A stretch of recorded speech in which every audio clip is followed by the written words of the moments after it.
J'ai entendu parler d'une perquisition et de caleçon. Wow.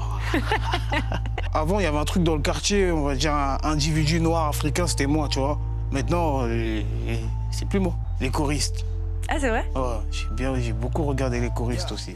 Salut la famille, c'est Landy et vous regardez Clip Talk. Let's go. Walk it like I talk it, walk it like I talk it. You walk it like I talk it, walk it like I talk it. Hey. Comment ça va, Landy? Ça va et toi? Ça va très bien. Alors, pour ceux qui ne te connaissent pas, tu viens de Saint-Denis. Ouais. Tu rappes depuis que tu es très jeune, tu rappes depuis que tu as 12 ans. Tu as sorti un premier album qui s'appelle Asabeng, qui a très très bien marché l'année dernière. Ça a été un énorme succès. Et cette année, tu sors ton deuxième album qui s'appelle Awan. Ouais. Et le titre, si je ne me trompe pas, c'est une référence à l'autoroute A1 qui passe à côté de Saint-Denis. Ouais. Ça représente quoi, cette autoroute? Cette autoroute, c'est, on va dire, l'autoroute du succès. Tu vois, c'est là où j'ai fait beaucoup de choses. J'ai fait des accidents, tu vois. C'est la route qui te ramène à Paris, en fait. Nous, on est proche de Paris, c'est l'autoroute A1. C'est la première autoroute, je pense.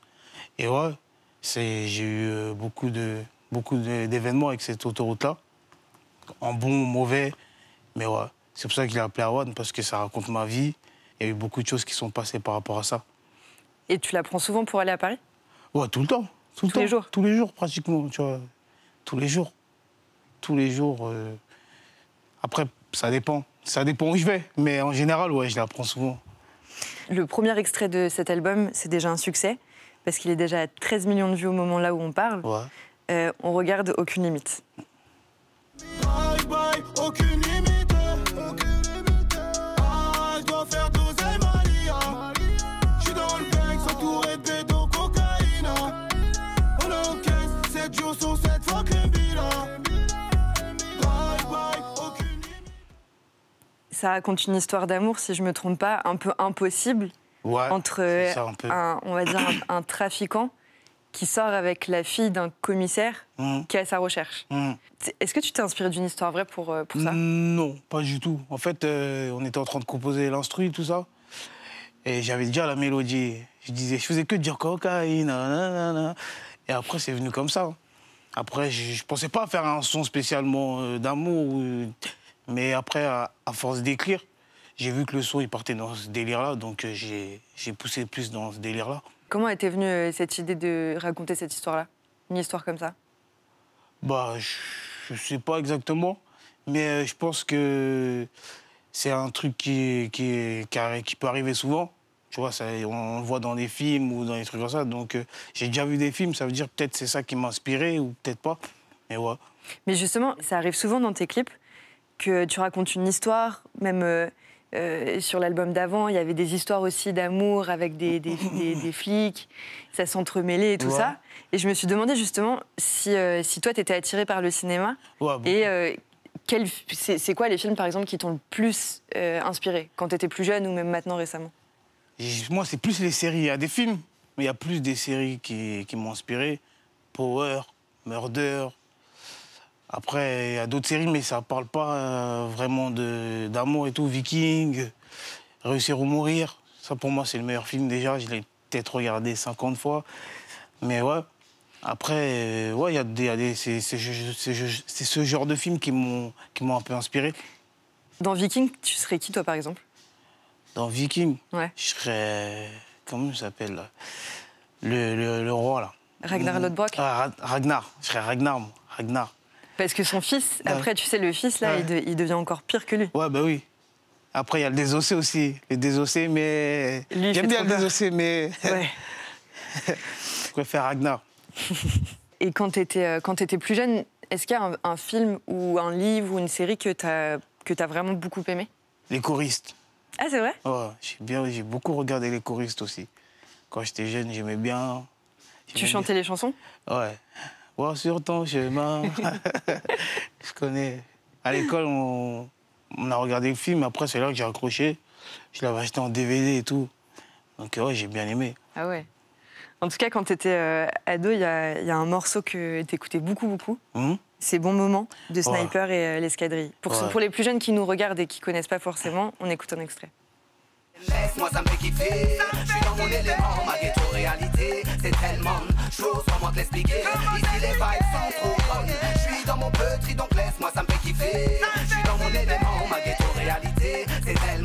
chose, comment t'expliquer? Ici les vibes sont trop bonnes, yeah. Tu peux me parler de ce morceau? Pourquoi Ouais. tu l'aimais trop? Ce son, tu vois, quand il passe à la télé, là, c'était un truc de ouf. C'était un truc de ouf. Dès que ce son, il passe à la télé, tu connais, tu vois, t'es petit, t'as pas Internet, il n'y a pas les playlists.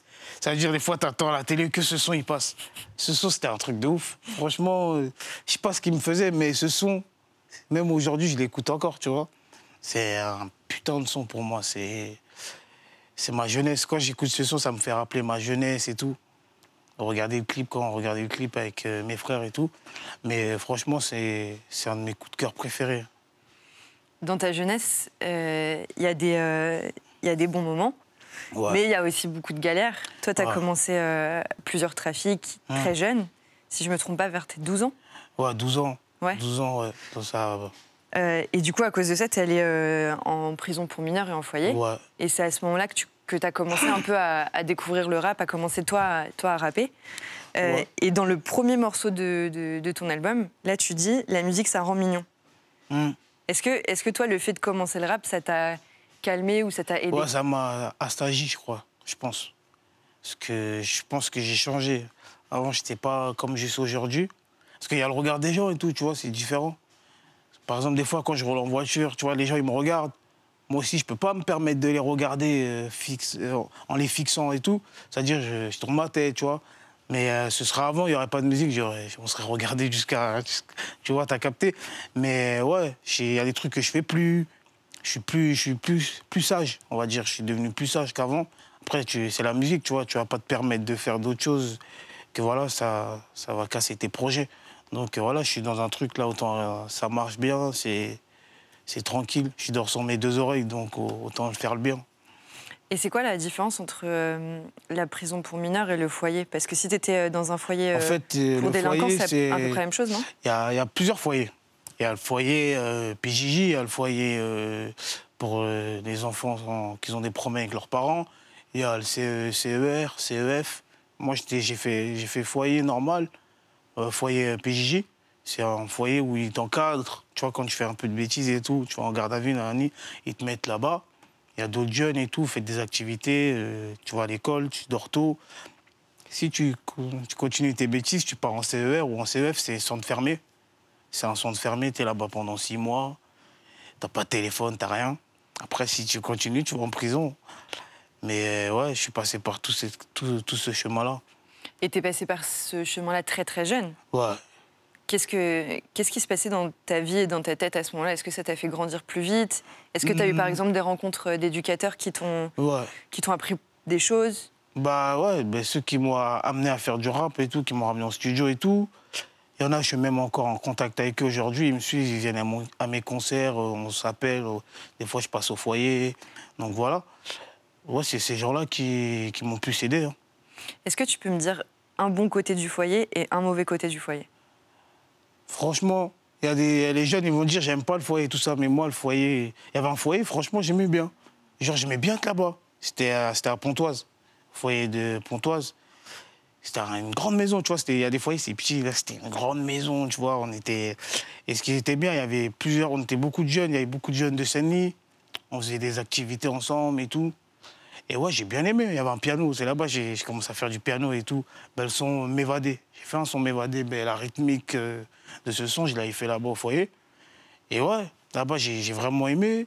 Il y avait un bon délire, en fait. C'était un bon délire entre nous, tu vois. Donc, des fois, mes potes, ils me disaient, mais toi, t'es un ouf, toi, tu restes là-bas, tout ça. Je dis, moi, je kiffe, je sais pas, il y a un délire. J'aime bien être là-bas.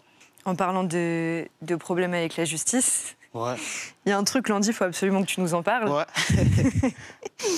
J'ai entendu parler d'une histoire, d'une perquisition et de caleçon. Wow. En fait, je vais C'est quoi cette histoire? Je vais t'expliquer en détail. En fait, moi, j'étais chez moi. Et les policiers sont venus pour une perquise pour moi.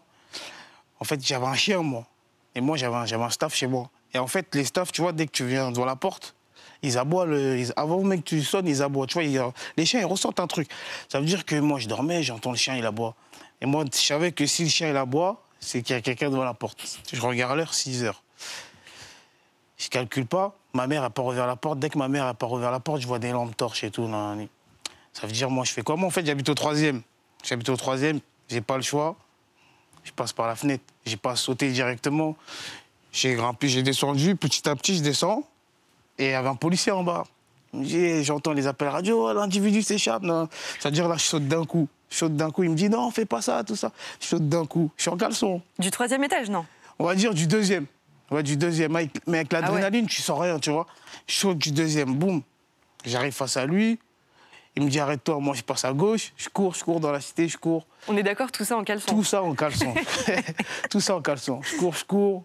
Et il s'avère que j'arrive dans un endroit, il y avait plein d'affaires. Et il y a des gens qui jettent des affaires. Je ramasse un bas. Je ramasse un pantalon comme ça. Je me cache dans un bâtiment. On va dire pendant 2-3 heures, je fais des cache-cache avec la police, tout ça. Et je me cache, des fois, ils passent à côté de moi. Et au final, à la fin, ils m'ont arrêté. Ils m'ont arrêté. J'ai voulu passer un grillage, flashball, ils m'ont arrêté. C'était pour un vieux truc en plus. Si je savais, j'aurais pas fait ça. C'était pour une histoire du passé. Après, ouais, mais c'était un truc de ouf parce que courir en caleçon, chaussettes dans toute la cité à 6 h du matin, c'est un délire. C'était pas en hiver au moins? Non, c'était pas en hiver. Ça va. Mais même, je pense qu'en hiver, même avec l'adrénaline, tu sens pas. Tu le sens pas.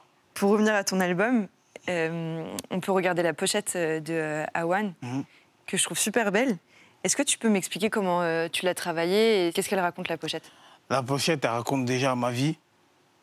Il y a, tu vois, il y a un cross, il y a du sport, il y a ça baigne derrière, tu vois. Ça raconte ma vie, mon parcours. Je pense que ça se suit, tu vois, c'est une ascension qui se suit. Et ouais. Ta vie, elle a l'air d'être un peu en bordel, hein? Ouais, je suis...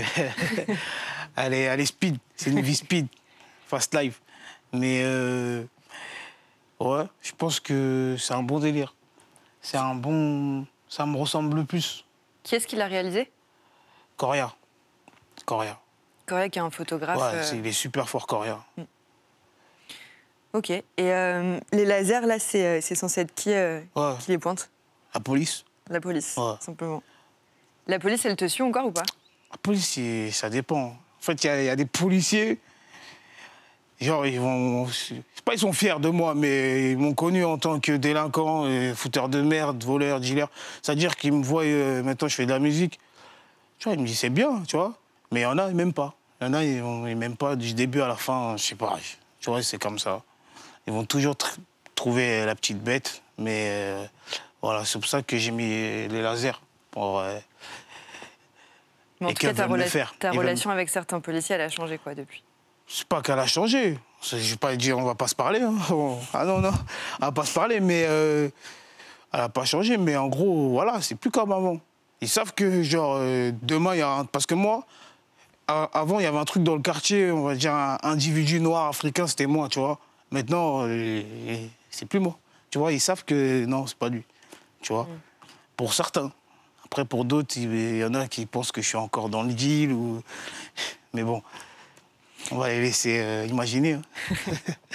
Sur ta pochette d'album, il y a aussi beaucoup de billets. Ouais. Et dans l'album, tu parles beaucoup d'argent. Sur vraiment plusieurs morceaux, tu fais référence à l'argent, au fait de... Parce que c'est le nerf de la guerre. Mais justement, je me suis demandé, parce que tu dis, fais de l'argent en plus, tu auras des problèmes en moins. Mais je me suis demandé aussi si le fait, en ce moment, de connaître la notoriété...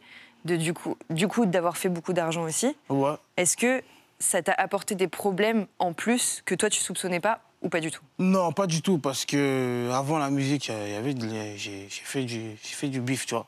On va dire du bif, tu vois, j'ai fait du bif. Mais non, ça veut dire que ça m'a pas... tu vois, j'ai vu de l'argent, ça m'a pas fait waouh dans la musique, parce que avant ça, j'ai connu, tu vois, j'ai vu, je suis tombé bas, je suis tombé haut. Ça veut dire, j'ai vu, je voyais tout, je voyais les gens qui étaient là pour moi, qui sont là encore aujourd'hui, tu vois. Ça veut dire que j'ai mon cercle, on est fermé, on a notre équipe. Après, voilà. Mais je pense pas. Dans certains de tes morceaux aussi, même pas seulement sur cet album-là, ouais. Mais tu parles aussi de SAP. Ouais. Et du fait que tu kiffes, tu kiffes la SAP. Ouais, on kiffe. C'est un délire, tu vois. Je suis congolais. Je sais pas si c'est dans le sang, mais j'aime bien. J'aime bien, mais des fois... Après, je veux pas... demain, je vais pas acheter un truc de ouf. Hein. Moi, j'ai mes limites. Hein. J'ai mes limites, tu vois. Une veste à 10 000 euros, je sais pas, ça m'intéresse pas du tout, tu vois. Je préfère acheter un autre truc à ma mère ou faire plaisir à ma fille, tu vois, largement. Mais après, des fois, j'ai mes petits kiffs, comme la moto. Là, par exemple, tu as bien réfléchi à ta tenue? Bah, pas forcément. Aujourd'hui, c'était un peu dans le speed. C'était un peu dans le speed. Noir, comme ça, noir, ça va avec tout. Mais ouais. Est-ce que tu peux me parler d'un morceau que j'ai trouvé un peu différent du reste des autres morceaux dans l'album, qui s'appelle Demi-frère? Ouais. Tu parles de façon assez crue de l'amitié et de la trahison dans l'amitié. Est-ce que tu peux me parler de ce morceau? Bah, c'est un morceau qui est... Tu vois, l'histoire, elle arrive souvent, tu vois, dans la street. Tu vois, elle arrive souvent, cette histoire. Et moi aussi, j'ai déjà eu fait confiance à des gens qui, au final, ils m'ont déçu. Donc, j'ai voulu parler de ça, mais en globalité, tu vois. Et je pense que ouais, ce son, il peut toucher beaucoup de gens parce qu'il y a beaucoup de gens qui peuvent se sentir concernés dans ça.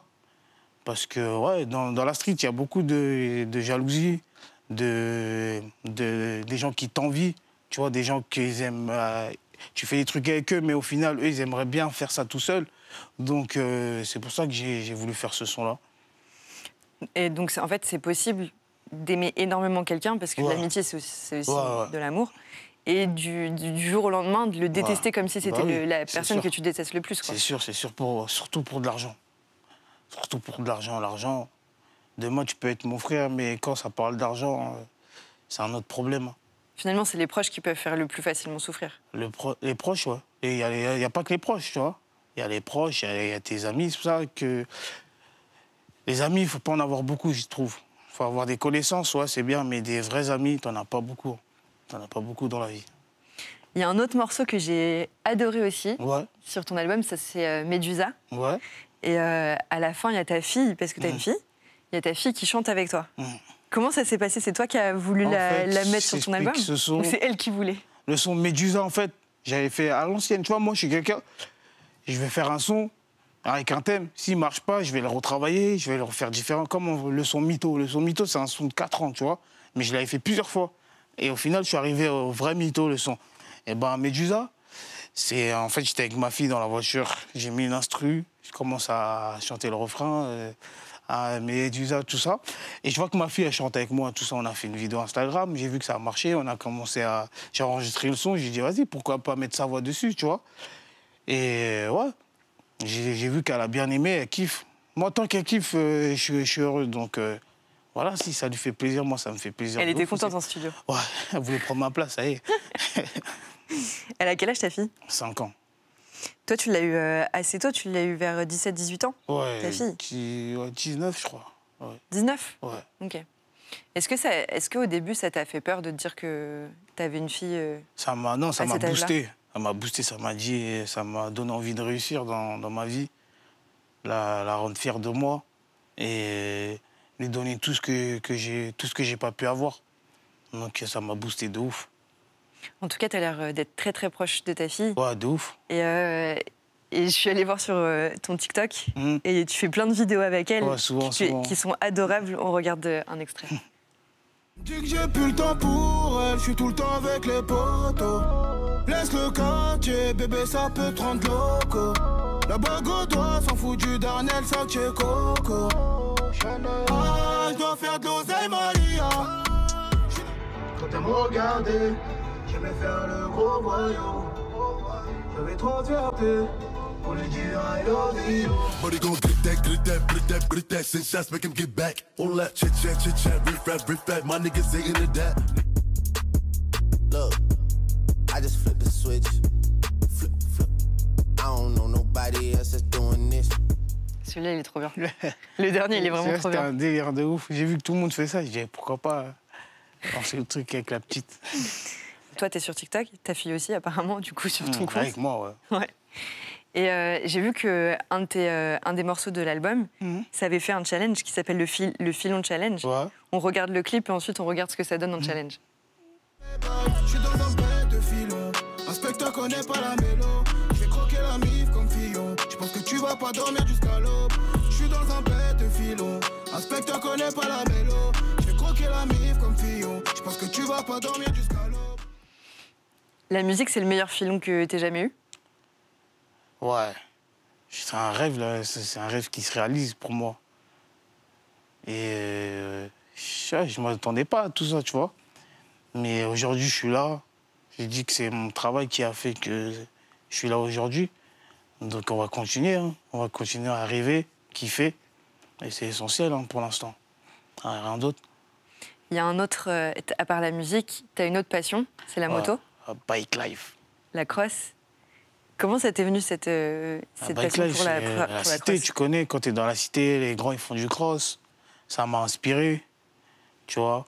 Ça m'a inspiré de ouf, de ouf. On regardait les Américains aussi à l'ancienne. Ça m'a inspiré de ouf, on était matrixés. Même aujourd'hui, je suis encore matrixé de la moto. Donc ouais, c'est ma deuxième... En fait, quand tu fais de la moto, t'es ailleurs. Tu vois, t'es ailleurs. T'es dans ton élément, tu kiffes. Tu vois, il suffit qu'il fait chaud. Ça y est, il fait chaud. T'as juste une bouteille d'eau, c'est fini. Même manger, t'as pas envie, je pense. Mais ouais, tu te sens libre quand t'es sur une moto. Est-ce que tu te souviens de la première fois que t'as réussi à faire une roue arrière? Ouais, c'était sur un scooter volé.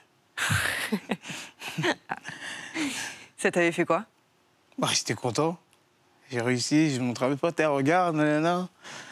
Je suis déjà tombé, je tombe tous ans. Même il n'y a pas longtemps, je suis encore tombé, je tombe. Je tombe souvent, moi. Mais après, voilà. Hein. J'ai l'impression que pour un fan de moto, réussir la première fois à faire une roue arrière, c'est un peu comme tu sais, les surfeurs qui réussissent pour la première fois à prendre une vague, tu vois. Ouais. Tu sais, c'est une sorte d'accomplissement. C'est un truc de ouf. C'est un truc de ouf. Après, il y a plein de figures, il y a plein de stats dans la moto. C'est avec le temps que plus tu fais de la moto, plus tu vas t'améliorer, tu vois. Plus tu vas connaître la moto, tu vas connaître les choses à faire, comment se placer. La moto, c'est... faut quand même le rappeler, tout le monde ne peut pas le faire. Ça reste... Ouais. Enfin, Faut mettre un la casque, bike life, tu vois. ça peut rester quand même un sport dangereux. C'est dangereux, c'est super dangereux. Et toi, j'ai l'impression que tu aimes bien tout ce qui est dangereux un peu. Tu aimes bien l'adrénaline. Ouais, de ouf. De ouf, mais c'est dangereux aussi. Mais j'aime bien tout ce qui est soit en parachute, soit à l'élastique, tu vois, tout ce qui te donne un truc, tu vois, ce que tu as fait au cœur. Tout ça, j'aime. T'as déjà fait tout ça? J'ai fait soit en parachute. Et soit l'élastique? J'ai pas fait encore. Ah. C'est dans mes projets. Ok. Et c'était comment le saut en parachute? En fait, ça dure pas longtemps. Les 5 premiers, en fait, ça dure peut-être 10 secondes de chute libre. C'est ça qui est plus intéressant. Mais après, dès qu'il tire le truc, ça y est, t'es dans les airs, mais il n'y a plus la sensation de la chute libre. Et le fait que tu aimes autant la vitesse, tout ce qui apporte de l'adrénaline, et qui du coup parfois peut être dangereux aussi, est-ce que c'est un truc où tu te dis, comme tu t'approches de la mort, tu te sens vivant? Est-ce qu'il y a quelque chose comme ça? C'est dur à dire. Et déjà, je me dis que si, par exemple, là, si je me loupe, je peux mourir, ouais, ça, des fois, j'ai conscience de ça, tu vois. Des fois, j'ai déjà eu, par exemple, une moto qui vient face à moi, je dis, waouh, heureusement, j'ai fait ça, j'aurais pu mourir. J'ai eu un accident en moto, en grosse moto, une voiture m'a barré la route. J'ai failli mourir aussi, j'ai des problèmes aux côtes et tout. Mais ouais, je me sens plus vivant, mais en fait, je me dis plus que ça peut-être... je peux mourir en faisant de la moto, tu vois. Et ça te fait pas peur? Non, pas du tout. Hein. C'est pas... La mort, on va pas l'éviter, tu vois. Si je dois mourir comme ça, je vais mourir comme ça, tu vois. Mais après, si je peux éviter... On peut éviter aussi, tu vois. On peut éviter. Il y a des choses qu'on peut éviter. Si je peux éviter de ne pas faire de moto et tout, ça va être difficile. Est-ce qu'il y a quelque chose qui te fait peur? Dans ce monde, il n'y a que le très haut qui me fait peur, c'est tout. Et après, j'ai peur de rien. Ragnar. Ragnar Lodbrok. J'ai peur de rien. Est-ce que toi aussi, quand tu fais de la musique, tu as envie que les gens qui t'écoutent, ça leur procure aussi des sensations et des émotions fortes? Ceux qui écoutent ma musique? Ouais, j'aimerais... Je vais les faire kiffer, tu vois. En faisant des mélodies, en leur montrant plusieurs styles, tu vois. Parce que tu sais que c'est pas tout le monde, ils vont pas tous aimer tous tes sons, tu vois. Il y en a, ils vont préférer celui-là, l'autre celui-là, l'autre celui-là. Donc voilà, c'est pour ça que j'essaie de tout faire plein de choses différentes. Enfin, les choses que je fais le mieux, tu vois. Les choses que je maîtrise, ouais. C'est pour ça que je touche dans tout. T'as énormément, même si pour l'instant tu as commencé la musique et à produire des clips, à sortir des morceaux, finalement c'est assez récent, ça date de 2017. Ouais. On peut regarder un extrait du clip qui t'a fait percer et que les gens écoutent encore aujourd'hui. Les keufs tournent en bâtiment, ça pipi dans le bâtiment, ouais, à la bâtiment. Qu'est-ce qui a changé depuis cette époque? Ce qui a changé, bah, beaucoup de choses qui ont changé. Il y a ma façon de voir les choses, la façon dont on me regarde. Et je pense que ça m'a permis de faire un album déjà, faire un album, passer en radio, être plus populaire dans la musique. Et aux yeux des gens, dans la ville, tu vois, les gens dans mon quartier sont fiers de moi. Ils disent parce qu'il y en a qui m'ont vu depuis mes débuts, tout ça. J'ai fait des concours de rap, j'ai fait plein de trucs, tu vois. Donc ils sont plus fiers de moi, ouais, voir depuis, ah ouais, ça l'a ramené à faire tout ça. C'est un truc de ouf. Est-ce que pour l'instant, tu as l'impression d'avoir réussi? Réussi? À moitié. À moitié. Il y a encore du taf, mais à moitié. On va continuer de regarder ton chemin vers la réussite à l'Orlandi. On verra, pourquoi pas. Merci beaucoup. Merci à toi. Let's go. Walk it like I talk it. Walk it like I talk it. You walk it like I talk it. Walk it like I talk it. Hey.